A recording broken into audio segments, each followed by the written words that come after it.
right, so good morning to you all. Welcome to Wednesday morning.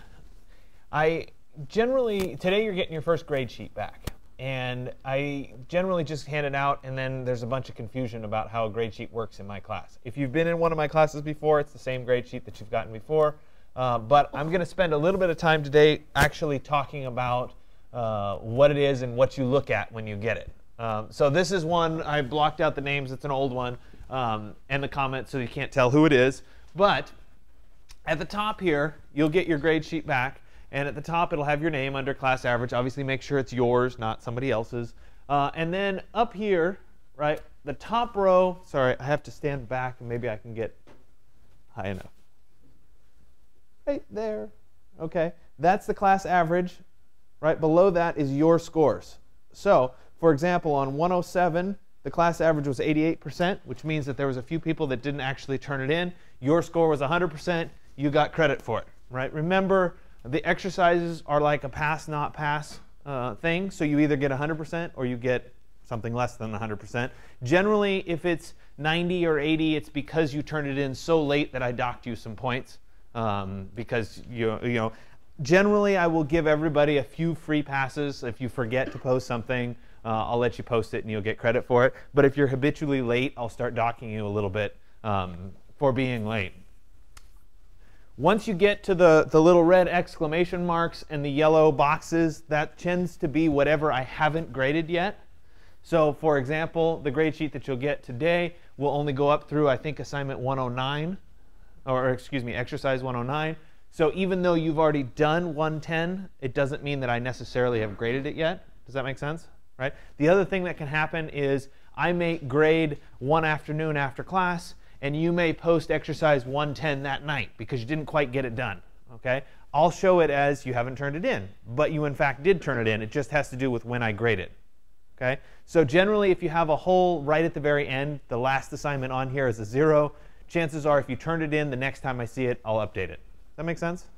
Okay? So remember, top row of numbers is the class average, so you can see how you compare to the class. Bottom row of the numbers is your score. So we move down into the assignments category. Right? 101 will be your first assignment. You can see that the average was 80%.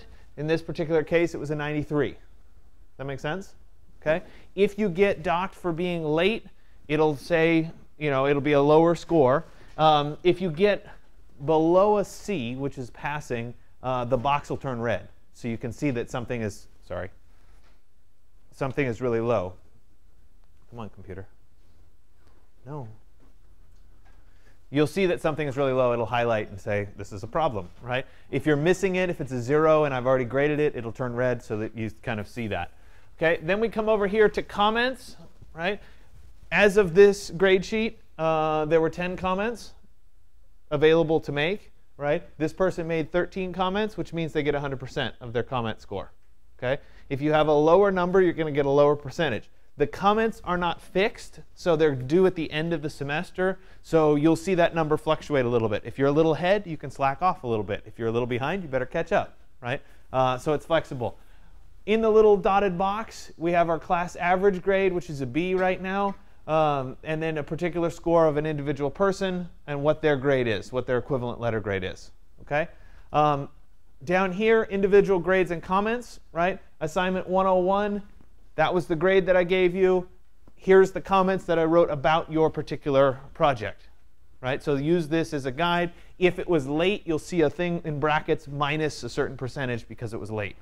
Right? And so you'll see that in the comments. Okay? Obviously, 102 through the final, there's no comments. So there's nothing for you to read. When we get down here, right, I say see exercises bar above if you're missing any. Right? If this number isn't 100%, certainly if it's below 90%, I would be concerned because these are free points. There's no reason for you not to do these. Okay?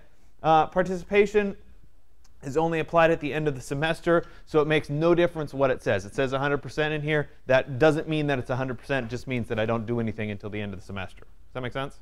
Okay? Your grade total, that's what you currently have. Right? And this is your current letter grade in the total.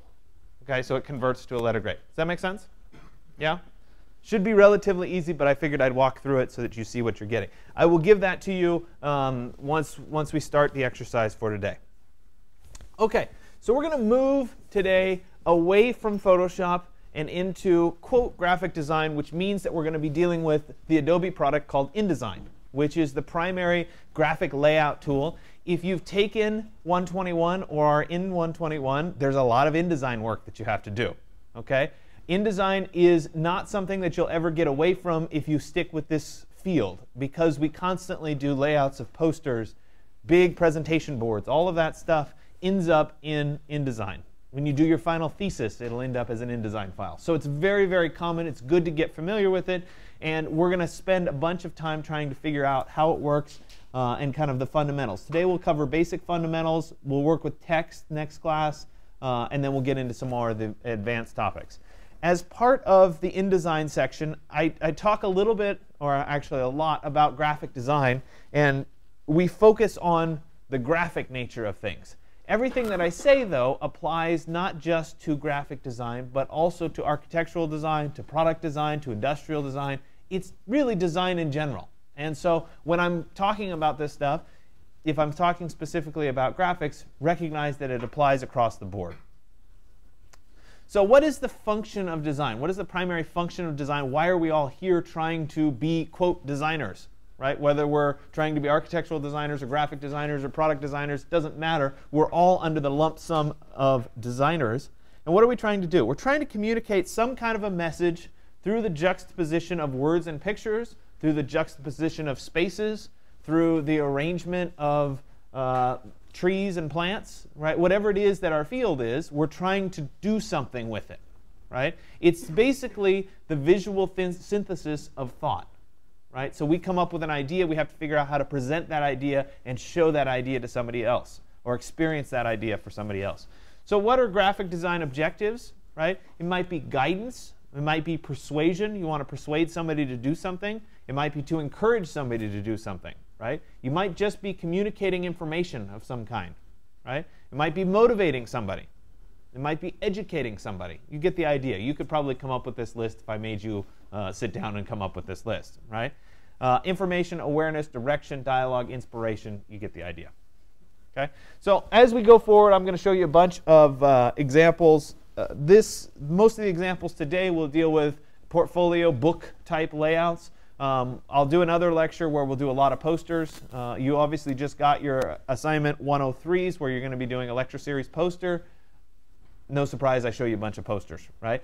The portfolio is the end product of the class. You're going to do that as your final. No surprise, I'm going to show you a bunch of images of portfolios, right?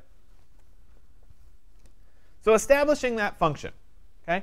When you really start the design process, you need to understand what is the purpose of the design, right? And this could be something that a professor hands you because, let's say we're doing the poster. The purpose of the design of the poster is to advertise the poster or advertise the lecture series. Okay? So it may be given to you, but it might be something that you have to come up with yourself, right? What is your primary objective from this piece of design?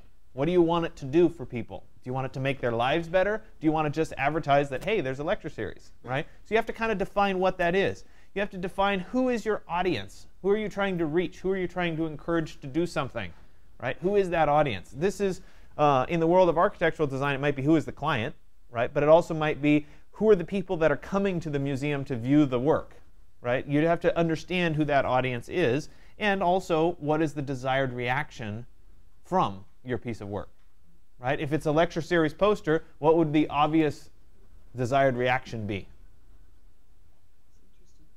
It's interesting. What else?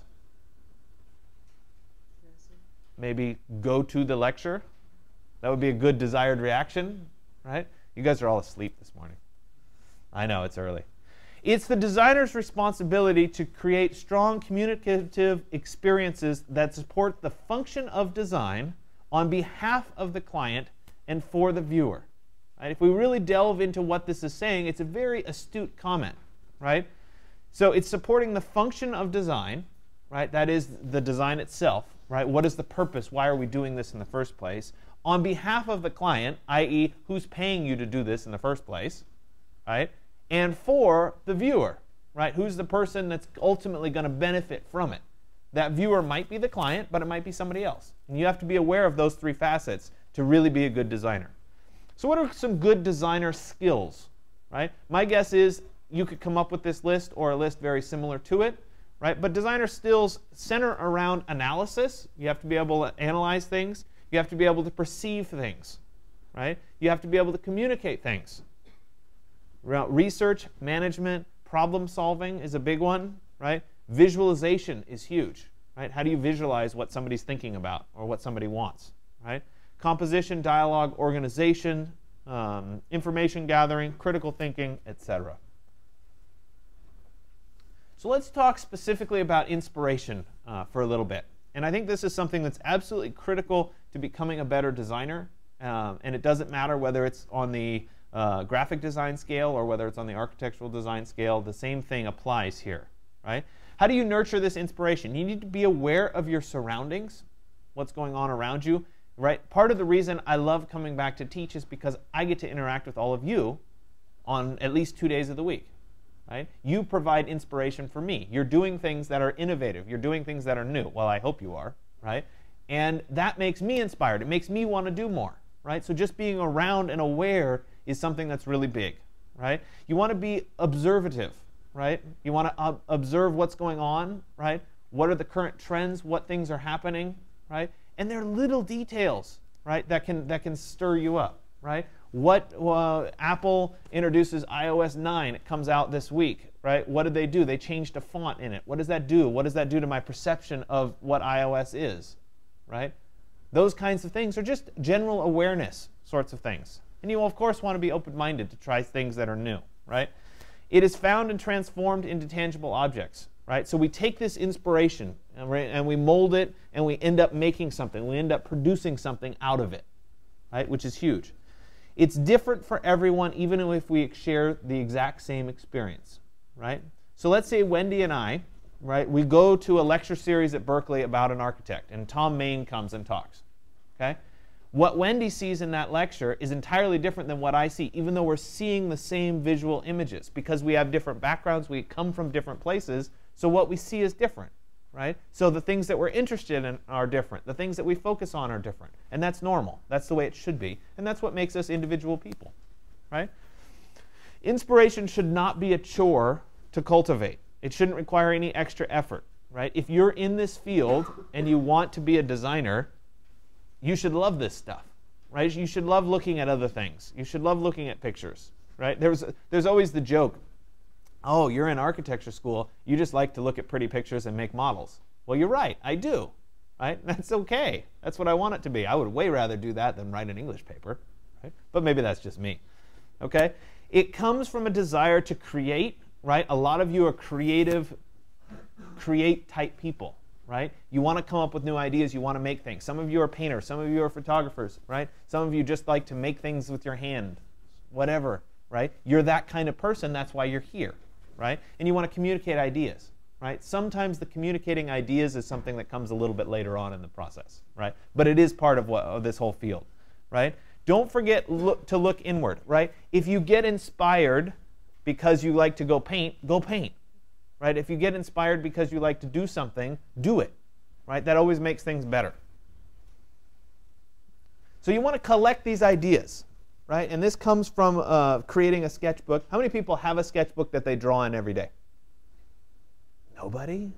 A couple of you? All right, thanks for admitting to it, right? That's normal. That's good. If you're in this field, you have to do that, right?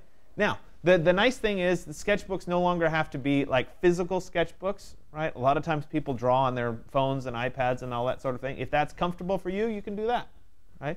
You want to collect things that inspire you, right? If you go someplace and you see something that's particularly interesting, it's a little flyer or it's a handout or whatever, collect it, tape it in your sketchbook, keep it, right? My sketchbooks were notorious for having stuff stuffed into them. Right? I would collect things and stick them in and tape, and I would draw on random pieces of napkins and whatever and stick them in and tape them in place. That's just the nature of it, right? Write notes, make drawings, take photographs. Photographs are great, right? We all carry our phones. Guess what? We have cameras in our phones. It makes life real easy, right? Right? For all non-physical inspirations, right? Did I just repeat the slide? Yeah, I did. Sorry about that. Repeat slide, right? So how do you nurture this inspiration, right?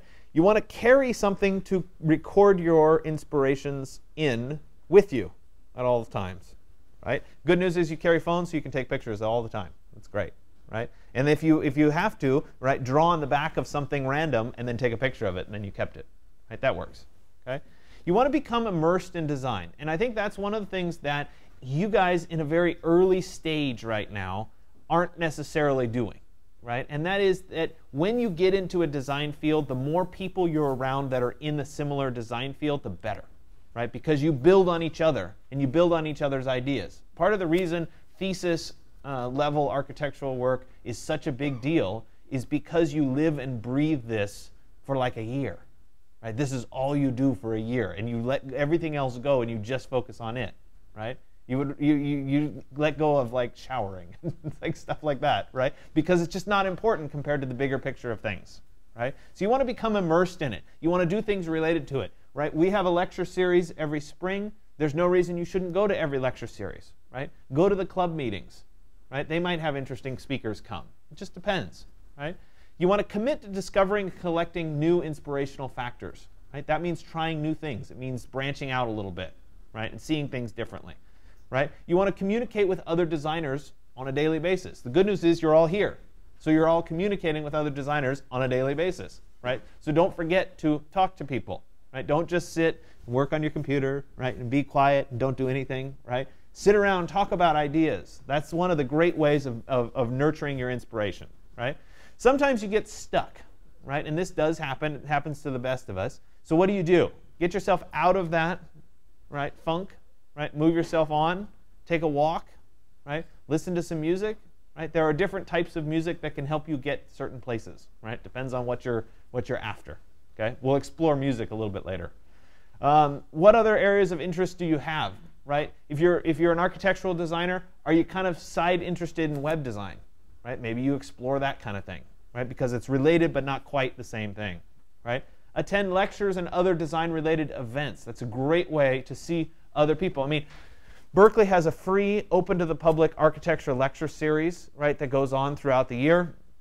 I think it's on Tuesday nights. It might be on Wednesday nights. They vary the nights a little bit. Yes, it's a chore to get into Berkeley at 7, right? But they're going to bring in some of the best architectural minds in the world to come talk, right? And if you go listen to them, guess what? It's a very inspirational sort of thing, right? You get a lot of really good ideas. We do the same thing here, right? Shockingly, we get some pretty good people to come, okay? So go to those lecture series, right? It's a great way to get good new ideas, right? Inspiration is always the first step toward the final design. I just think it's funny. The design process. Okay, so we work through these steps generally in any design process, right? It starts with a lot of research and information gathering, right? We move into a brainstorming phase where we're trying to get ideas and concepts out, right? Then we start to formalize those concepts and those random thoughts into something a little bit more cohesive. Then we experiment with a bunch of ideas and see how it kind of plays out. Then we develop those ideas further into something more real and tangible, and then we end up executing those ideas. Right? So let's talk about those in a little bit more details. You can't skip steps. Right? I had a great conversation in my office hours on Monday, and we were talking about the general design process and why in the world of architecture or in architectural education does everything take so darn long. Right? Why do we have so many units for individual classes? Right? Why do I have to do so much work? Why can't we just jump to the conclusion? And the truth is that in order to get there, there's a lot of steps that are involved. And we can't just jump to the finish line because we won't get the best product at the end. And so we have to make sure we go through these steps to get that best product. Right? You can never focus on the end product. Right? You have to be immersed in the process because you don't really know. You might have a general idea of what the end product is, but you don't really know what that end product is until you get there. Right? Design is always an evolution. Right? How many people have been in some kind of a design product class or you've done a design project for somebody and you got to the end and you presented and then you realized that there was about 5 more things that you wish you could have done? Right? This is totally normal. Right? I got to the end of my thesis and said, man, if I could redo this, I would do it this way. Right? That's normal. That's part of the design process. Right? And that should be embraced. Okay?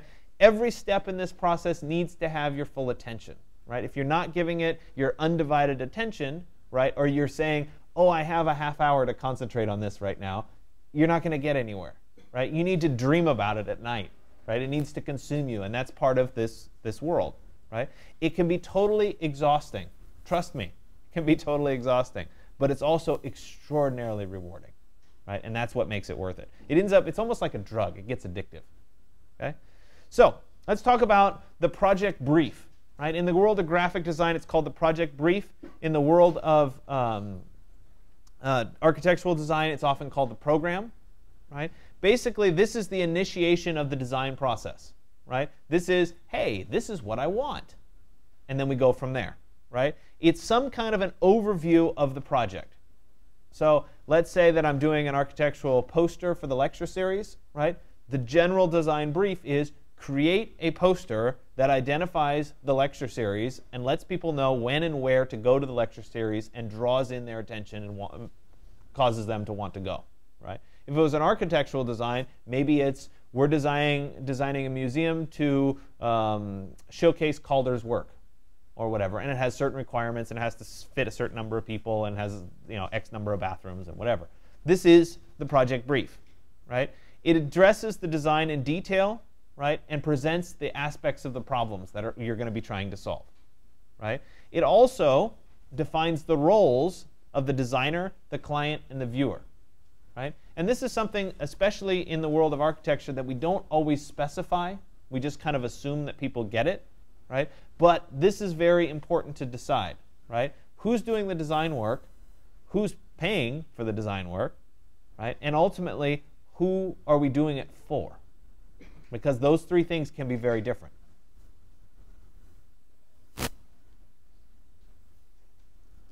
So as we continue with the program or the project brief, right, we want to start with any information that's been given to us by the client, right? So in the case of this class, right, I'm the client. I'm saying I want a lecture series poster, right? And I give you a certain amount of information.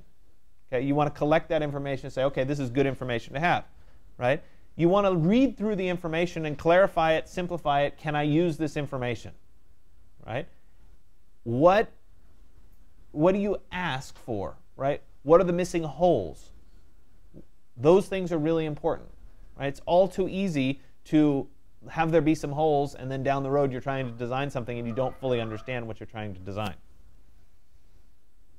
Okay?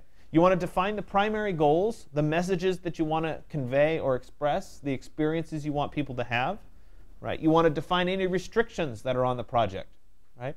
A lot of times budget is a big restriction, right? The world of architectural school is great because we never deal with budgets. If you want to do it, you can do it. It's great, right? But in the real world, budget is very real, okay?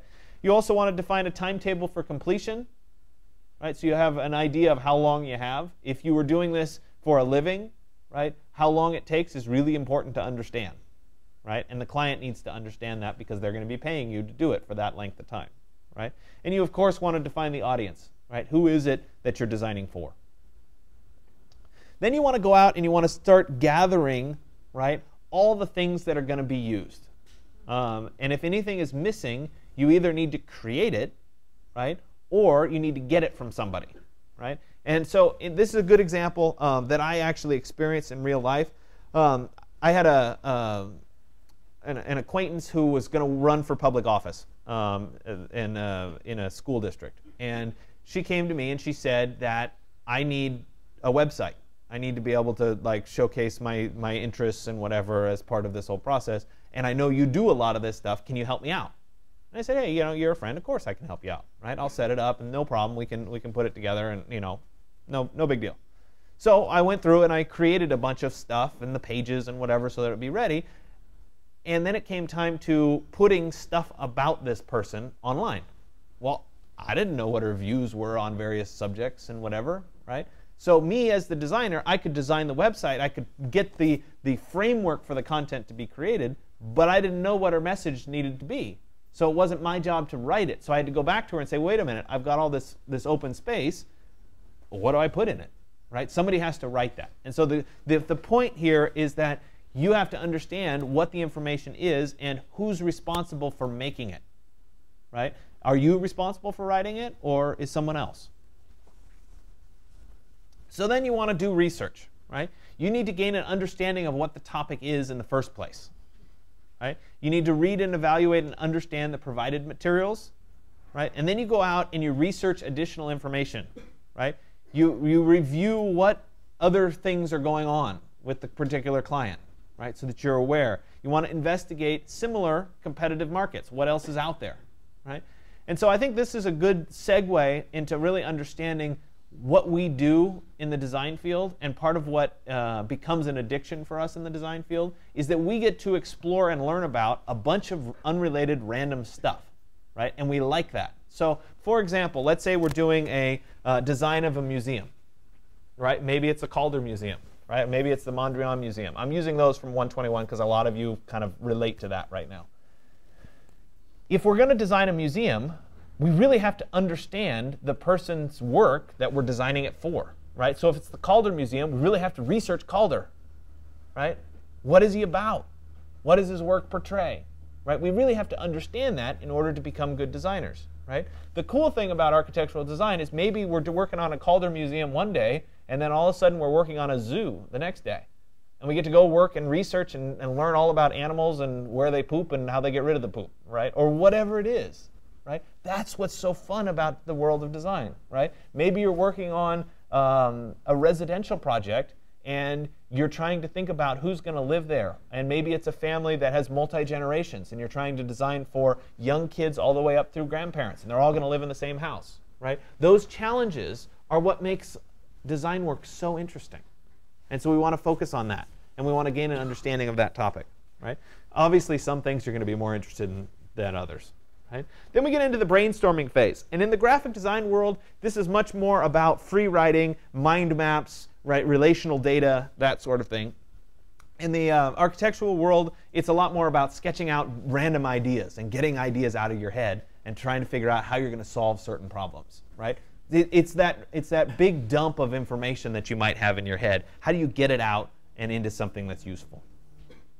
Right? Then you formulate a plan for the project. This is conceptualization phase. This is kind of the thematic link between the design, the function, and the ultimate delivery of whatever it is that you're producing. Right? So what is it? This is the theory behind it. This is why I'm doing what I'm doing. Right? This could be called the diagramming phase in the architectural design process. Right? Then we get into experimentation or design development. Right? This is where you take that general idea and you really try to push it and understand what it becomes. Right? How do we get there? So in the graphic design world, it might be trying different colors, right? Different compositions, different typographies, right? Develop different treatments for illustrations, right? What's the general style of illustration, right? What's the order in which things are presented, right? Then you shuffle the deck and try it all over again. Right? This is part of that design development because you don't really know what the right result is. You got to try it out and play around with it. Right?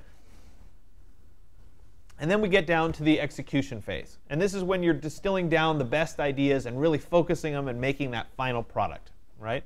You want to think about every single detail. Right? Does it work at the large scale? Does it work at the small scale? Right? And that's one of the things that's very hard to understand in an early design education, is that you're dealing with really large, big moves of things, and you also want to think down at the very small scale. Right? The best designers in the world can do both at the same time. Right? If you look at the most successful architects, right? Look at like Louis Kahn's work. Right? Big general picture, thematic idea, right? And then go look at the corners, right? How the buildings come together, right? How the flashing works. It's beautifully done, because he's thinking about that small detailed phase and also the giant building at the same time. Right? Those are critical. Right? And it takes a long time to learn from that. The other thing that happens is you have to figure out how to divorce yourself from this attachment. So in the design process, you invest a lot. You invest a lot of your heart in what you're making. Right? And that's normal. You should. Right? But at a certain point, it becomes your precious project. Right? And you're afraid to have somebody come in and tear it to pieces. Right? How many people have gone into a review and been scared of what the reviewers are going to say? Right? If you haven't been, if you didn't raise your hand, you either haven't been in a review or you're lying. Okay? Chances are, right, you've been scared before. Right? And you've probably gone into a review and you've had people like pick up your model and tear pieces off of it, right? Or break things, right? This happens. And when that happens, you're like, oh, I spent so many hours working on that, right?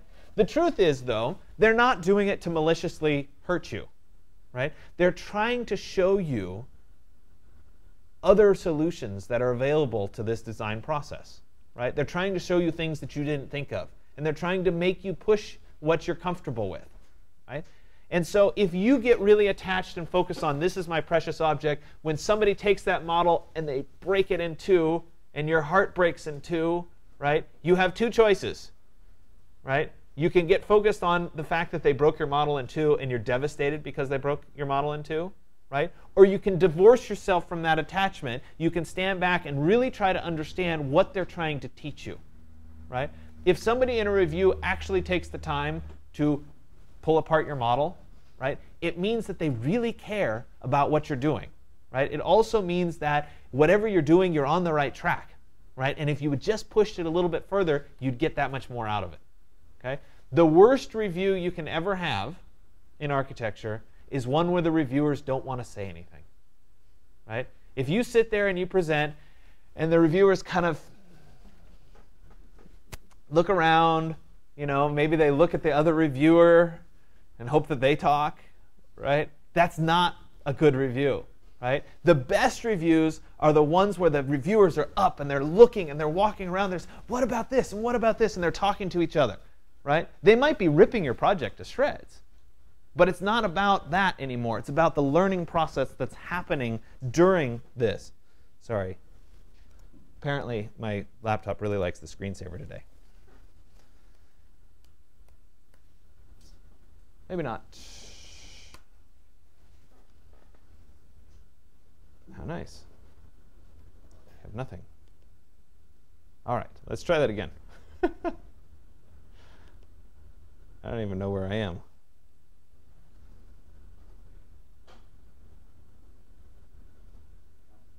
There, we were here. All right, good. Sorry. Let's try that again.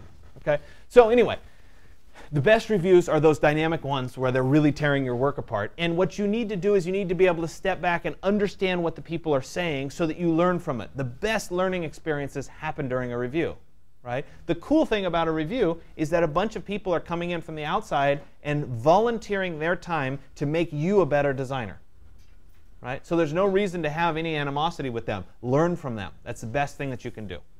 Okay. So you want to analyze objectively. What went right? What went wrong? How do I make it better in the future, right? You go back and review the project brief. Did I actually solve the issues or not, right? And then you might produce the final version of your project, right? That's always the thing. If you had time, you'd do a little bit more, okay? So the other thing that I want to talk a little bit about today is something called intuition. And you've probably experienced this before, right? But no matter how much you learn fundamentals of design, right? No matter how much you learn where columns should go and how structure should work and what materials should be used, right? Or what colors need to be used, right? There's just a certain amount of it that is either right or wrong, and you have to figure out whether it is, right? There's a reason that we design as humans and computers can't design for us, right? That's that disjunct between artificial intelligence and actual human intelligence, right? Because we can make these kinds of intuitive decisions about what is right and what is wrong, right? Good comprehension of techniques does not equate to good design. They're not directly related, right? So intuition is this different level of thinking, right? It's the opposite of rational thought. So rational thought is, I have this process, this is what I'm doing, it makes sense, I'm logicking through it, etc., right? Intuition is that little voice that sits in the back of your head and said, that doesn't quite look right, maybe you should do it again, right? Or, wow, that looks pretty good, nice job, right? It's that voice that's back there, right? It comes naturally, it can't be forced, right?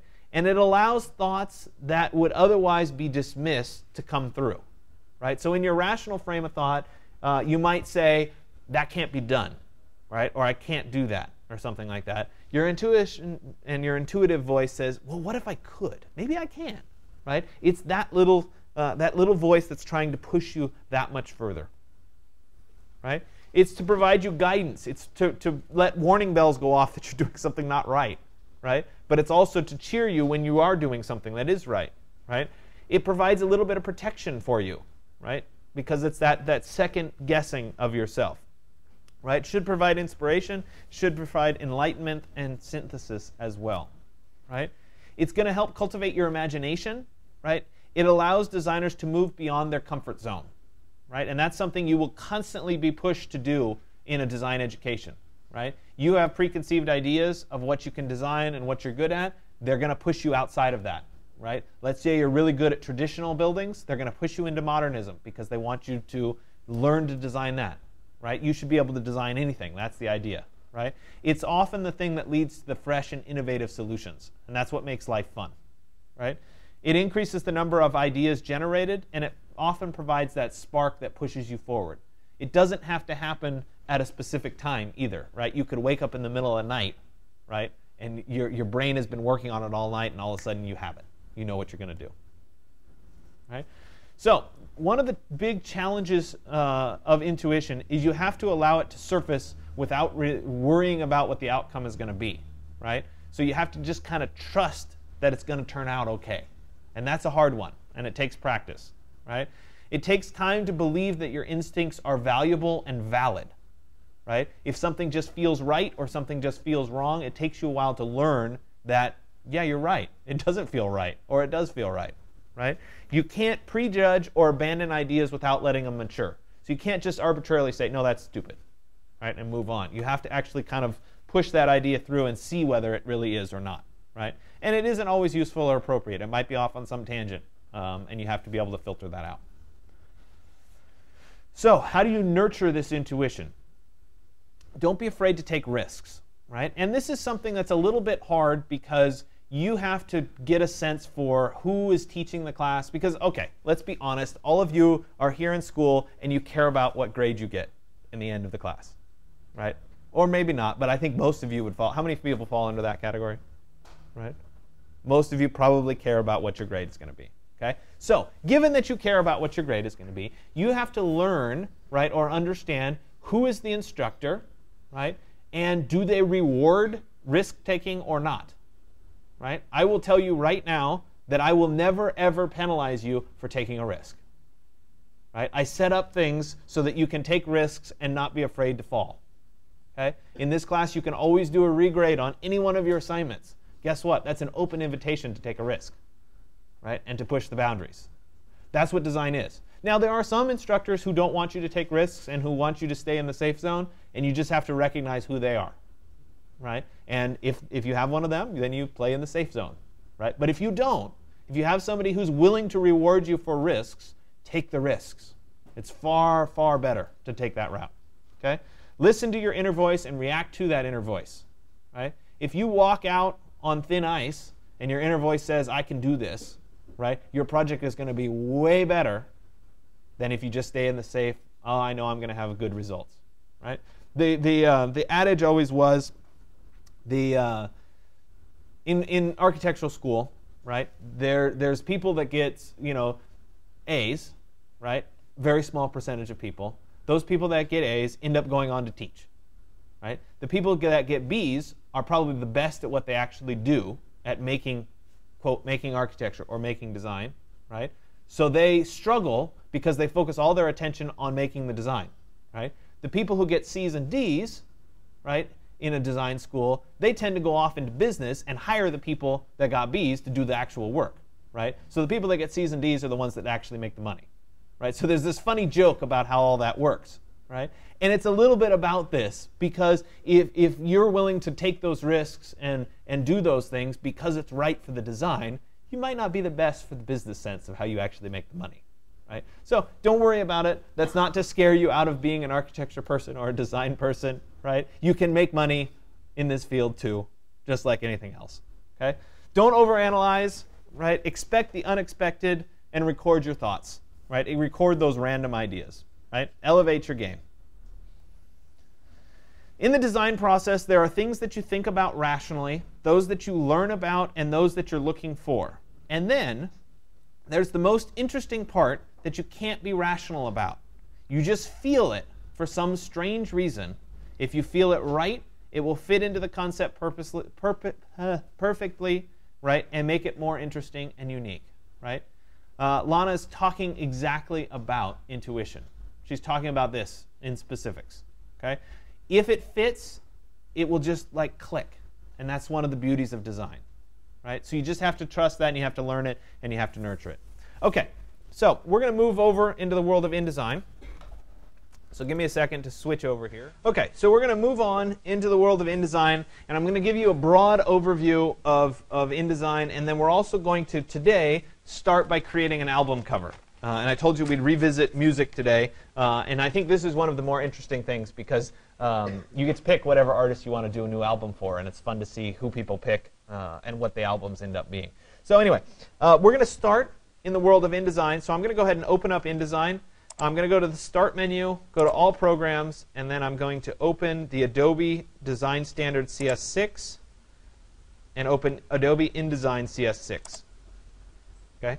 I'd like to point out at this point that if you have a subscription on your home computer to the Creative Cloud, the Adobe CC, the current version, unlike Photoshop, InDesign is not backwards compatible. They get really cranky when you try to go backwards. So if you do work at home on Creative Cloud, either bring your laptop or make sure you save it as an older InDesign file. And you can usually only go back to one version prior. So you'll only be able to go back to CS6. You won't be able to go back further than that. So it's just something to be aware of.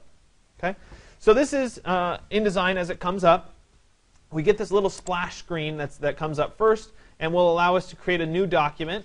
Right? Generally, we're going to click on Create New Document, right? Which will bring up this new document dialog box. And this, by the way, is Illustrator 2.1, creating a new document from the book and from the website. So this new document dialog box gives us a variety of information. Right? So the first thing here is if we were working on our home computer and we did similar files over and over and over again, we could use a document preset. But we're not. We're on the school computer. There is no document preset. We also have right below it something called intent. Most often we're going to end up with print as our intent, though sometimes we might pick a different. And this has to do more with color space and ultimate printing. So we're going to leave it at print. Right? Number of pages is just going to be 1 for today. We'll talk about multi-page documents down the road. Right? Start page is number 1. We're going to uncheck this box for facing pages because we don't want it to be facing pages. And I'll explain facing pages when we get to the portfolio about what that means as we go forward. Then we come down to something called page size. And this is where we can actually specify a page size. We have a bunch of presets that are in here. So we have letter size, legal size. Tabloid is 11 by 17. Right? So mostly you're going to either be creating letter size or tabloid size. Right? Sometimes we'll end up with something that's larger, in which case we can actually specify in width and height. So the default units in InDesign are in something called picas, which is a graphic design layout unit.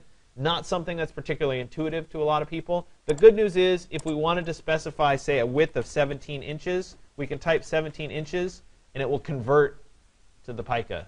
Right? So you can always type in these fields with actual values.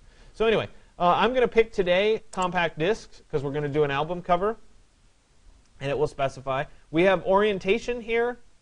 Is it sideways or portrait or landscape mode? Right? And then below this, we have a few other pieces of information. We have columns and we have margins. I'm going to set all of the margins to 0. All I have to do, because this little chain is checked, is type 0 in the first one, type tab, and we'll move, and all of them will be at 0. Right? So I don't actually have to fill in each one. So now that I'm here, I'll go ahead and say OK. And I'll end up with a document. Right? And so assuming that I've set the margins to 0, right, I have a border that goes around the outside. And in this case, it's kind of a pinkish, bluish, purplish color. Right? If you didn't set the margins, those margins might be inset in the middle here. The margins mean absolutely nothing. They're completely arbitrary. Right? So the page size is this whole piece. The right and bottom of the page have kind of a slight black shadow to them. That's to tell you that this is, in fact, the page and not the background. Right? So everything that we work on needs to be contained within this page. Okay? So just as before, just like in Photoshop, at the top of the page here, we have our regular menu structure. Right? Looks very similar to Photoshop. The file, the edit, etc. We'll come up to what some of these other menus have. Below that is a ribbon that contains information about the currently active tool. Exactly the same as Photoshop. No surprise that an Adobe product is going to look like an Adobe product. Right? So this is just information about the tool. So right now we have something called the Select tool selected. So this is all information about the Select tool. Right? Over here on the left side, we have a variety of tools that will allow us to make things like text, right? Like paths, like frames, shapes, etc. Right? And we'll cover some of those today as we go forward. Right? Across the top here, we have a series of rulers that represent the current units of this particular scene. Down the side, we also have a set of rulers that represent units. To me, these units don't really mean anything, so I like to convert them into something that makes sense to me, which is inches. So I'm going to right-click right here between where the two rulers come together. And when I do that, I can change the units to inches. Right? And you'll see that point 0 and 0 ends up right there in the upper corner. Okay? So I can also drag, just like in Photoshop, I can drag a guide from the ruler down into my page. Right? And then I can move this guide around wherever I want it to be as a piece of a guideline, so to speak. We'll cover that a little bit more in depth. On the right side over here, I have a few kind of key windows that will pop up. Right? I have something called Pages. This shows how many pages I have. Today we're only dealing with one page, so the Pages window isn't going to do a whole lot. Right? I have something called Layers. This works a lot like Photoshop's layers. Something on a layer that's above another layer will always be on top of it. Right? Today we won't work too much with layers either, but I like to at least point out that it's there. Then we have a window that's called Links. And this brings up a good difference between InDesign and Photoshop or any other application made by Adobe. And that is that any content that we put into an InDesign file is merely a link to the actual file. So unlike, say, Word, where you might like put an image in Word and then the image stays with Word, no matter what you do, you save it and you send it to somebody and they can open it and the image is in it. InDesign works with referenced files. So if I'm referencing a particular image, I have to pay attention to where I save the original image because InDesign's going to look for that original image. Right? And that's part of why you can do hundreds and thousand-page books in InDesign with lots and lots of images, and it won't bog down the system. Right? It's designed for layouts, not for working with content. Right? So the content's done elsewhere and then brought in for the layout portion in InDesign. So the links to files will appear here. Right? Below that, we have something called stroke, which basically means the thickness of lines.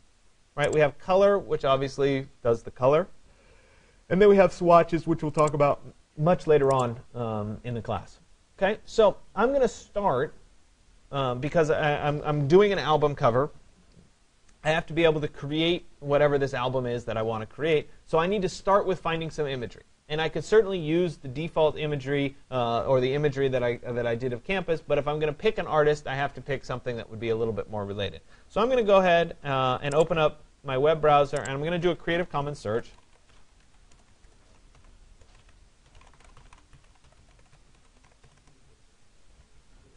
And I'm going to pick Flickr as my search. And so for lack of somebody better, I'm going to do Garth Brooks' next album. Right? So you can pick anybody you want. By the way, this is a completely unrelated topic, but Garth Brooks is probably too old for most of you to even know who he is. Right? However, right, he hasn't toured in 18 years. He hasn't been in California in 18 years. He was there this summer, and I went, and it was the best concert I've ever been to in my life. So for whatever that's worth, he was incredible. So better than a lot of other people that I've seen. So whatever, he might be a little old, but he was really good. So we're going to do that, or I'm going to do that. And I'm going to pick something that looks interesting. Right? So I'll pick like a cornfield or something like that. Because it's a country album, why not do something like this? So that image looks pretty good. So I'm going to go ahead and save this onto my flash drive. And remember, where the image is important. So let me go ahead and show it in my folder. I'm going to copy it. And I'm going to put it very specifically into my flash drive, which is not showing up on the computer. How nice.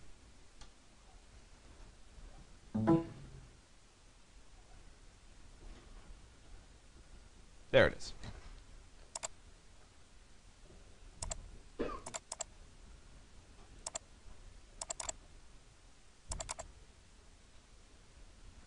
Create a new folder for exercise 111. Oops, wrong class.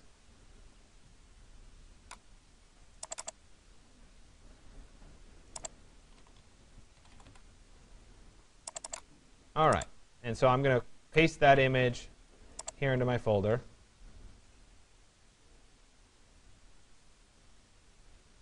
Now, I probably need a Garth Brooks logo too, which is not going to be a Creative Commons licensed image. So I'm just going to do an image search for Google.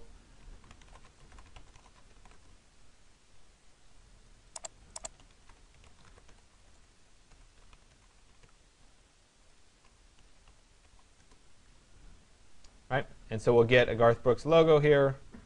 Right? Hopefully one that's relatively easy to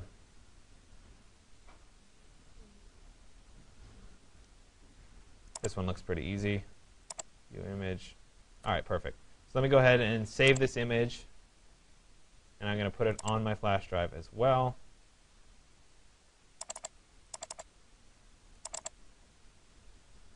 And I'll click Save. All right. So I have those two. Now, when I work in an InDesign file, the purpose of an InDesign file is to be able to reference original images. So instead of copying and pasting or anything like that, I'm going to do an operation that's called File and then Place. Right? And what Place is doing is it's actually taking that linked file and dropping it into my image. Okay? So if I go to File, Place, I'll browse to my file.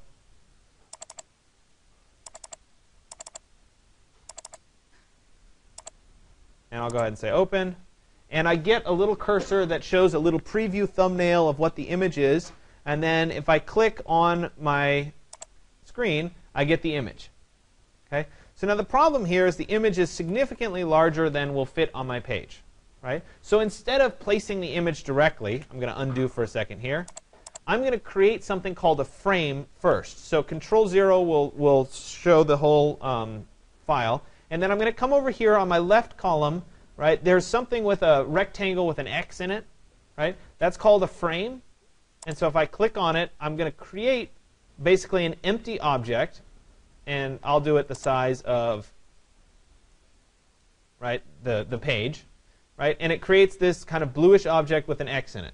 Right? That is basically like a picture frame. It's something that holds content.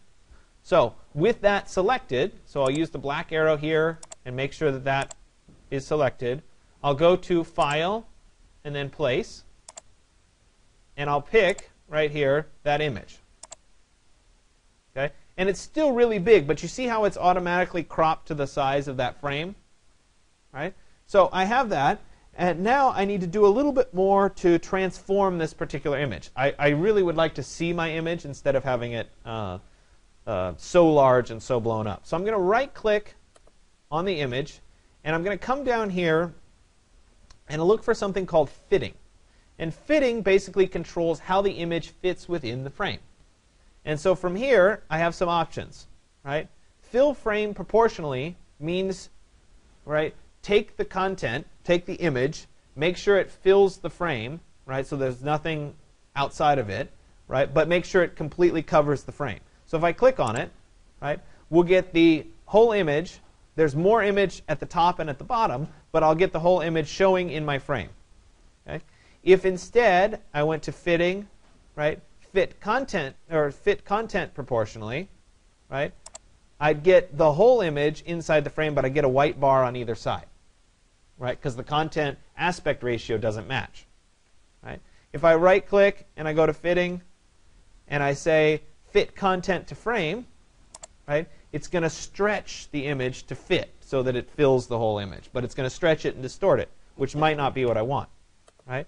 And then there are, of course, other options, right? Center content centers the content. Fit frame to content makes the frame really big, which is not something I want to do, right? Anyway, so we're going to go ahead and fill the frame proportionally, and there it is. Okay. Now, if we look at it, it's really not a particularly high-quality image. It's kind of ugly, right?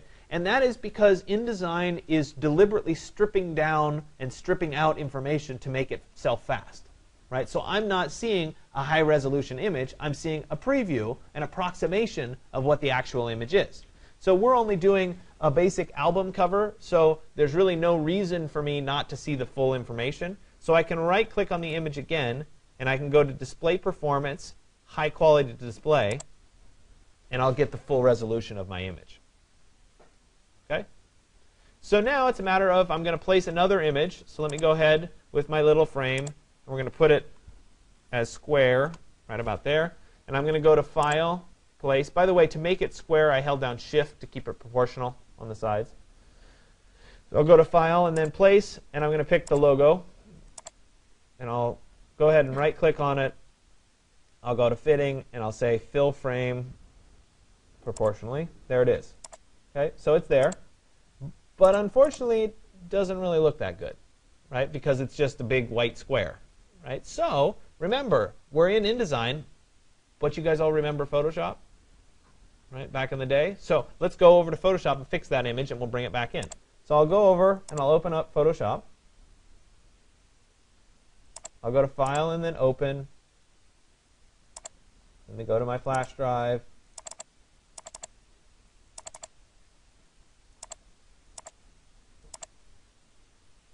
There it is. Okay.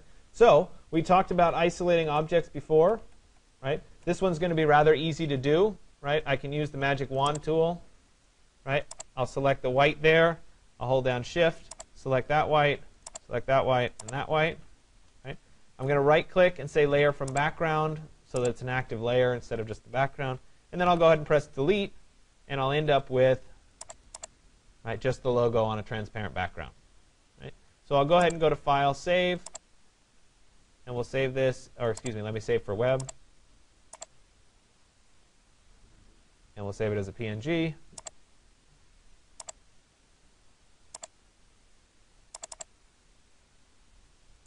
Save. And then we'll jump back over here into my image file. And I'm going to click on the same image, right? But I want to replace the image that's in it. Okay? So if I go up to File and then Place, right, with it selected, I'm going to pick the PNG image instead. And now it's going to be transparent. Okay? So that might not show up the best. Maybe I'm going to put it down here. You know, maybe I need to beef it up a little bit. So there's certainly work to be done. Maybe I don't like this logo. We can work on it a little bit more, right? So I might also add some text. So let me come over here to the text, right? And so here this works a lot like any text editor you've ever worked in, right? Where I can click and drag and make a box. By the way, we're going to spend a whole day talking about text. So there's a lot of options to text. I'm not going to cover them all here, but I want you to be aware, right? So let's say I type Garth Brooks, right? Whoops, sorry. I'm going to go ahead and select it. And then up here, remember my ribbon changes with options. And so I can choose the font, right? I can choose the size, right? So let's get that size up a bit. Might have made it too big. So let me go back and select. And we'll decrease. I can use the arrows to decrease. Like so. Right? I can also center this text to be in the center. Something like that. Right? Now, I can choose to keep it black, or maybe I want it to be white. So let me go ahead and make it white. So I have the text selected. Over here in my column, see how I have a little black T? It's kind of behind my head. It's right over here. Right? That black T represents the color of the text. So if I double click on that T, I can change the text to be white. And there it is. Right? And I should also spend a little bit of time playing around with the fonts. Right? I have a whole giant list of fonts that I can choose to pick from.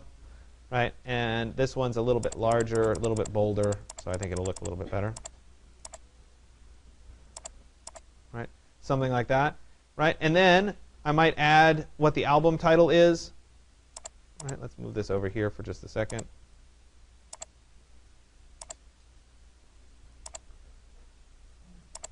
And we'll put that right here. And so this might be a particular album title. I don't know.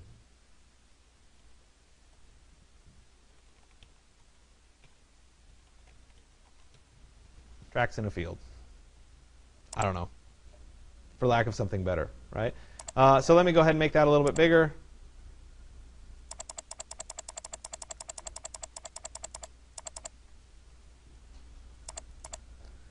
Let's make that one white as well. Like that.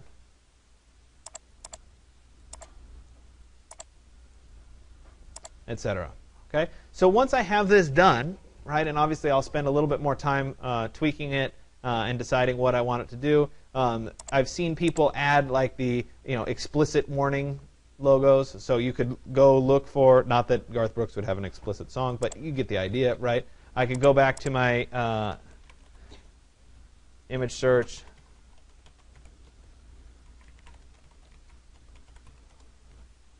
Right, one of these, explicit content, right? Why not? Let's put that on there too.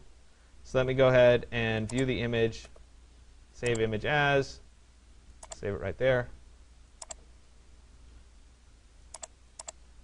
Let me go create a little frame.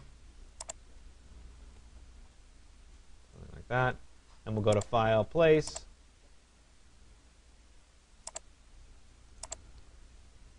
Right-click again, Fitting,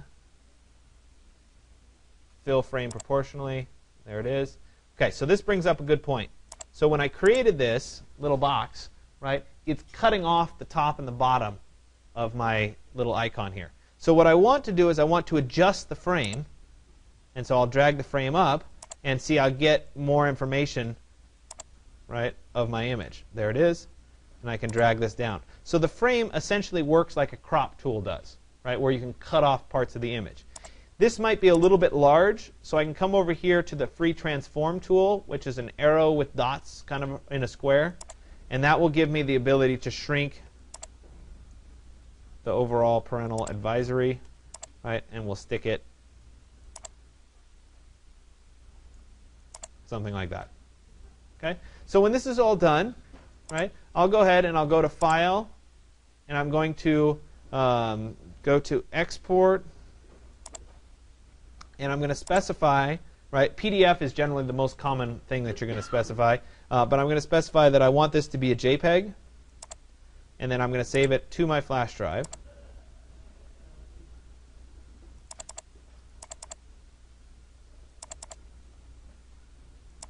And we'll call it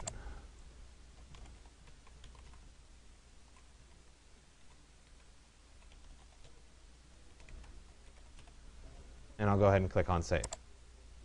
Right? Then it brings the Export JPEG dialog box up here. I want to make sure my quality is set to maximum, right? And my resolution probably should be 300.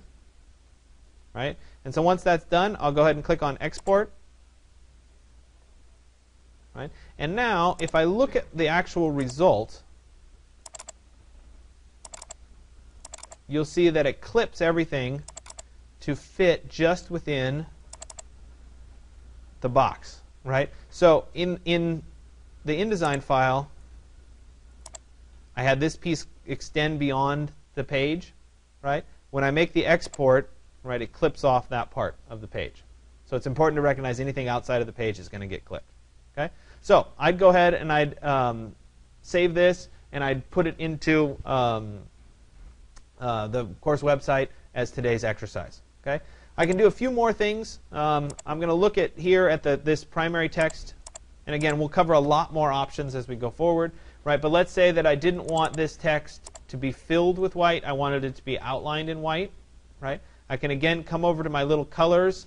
And remember, my text is white right now, so you can't see it. But my outline color here has a red slash in it, which means there is no outline. So I'm going to double click on the outline, make the outline white, and then I'm going to make the fill color, right, have that red slash in it. And I do that, there's a little box here that has a white square in it. I'm going to change that to apply none. Right? And so now I would end up with text that's outlined rather than text that's solid. Okay? Make sense? All right. So I'm going to turn you guys loose. Obviously, if you have questions, feel free to ask. Right? This should be fun. Play around with it. I hope you enjoy it. Right? It's meant to be fun, but it's also meant to get you used to what it looks like in InDesign. Okay? You can safely ignore all of these little blue lines and blue boxes. Those are just the boxes that contain your objects themselves. All right? Are there any questions? No? Okay. Quick note about your assignment 103. It's due on October 7th, so you've got a couple weeks to work on it. But that doesn't mean don't start working on it sooner rather than later. Probably don't start today, but wait till after the next class or so, because you need a little bit more skill before you start working on it. Okay? All right.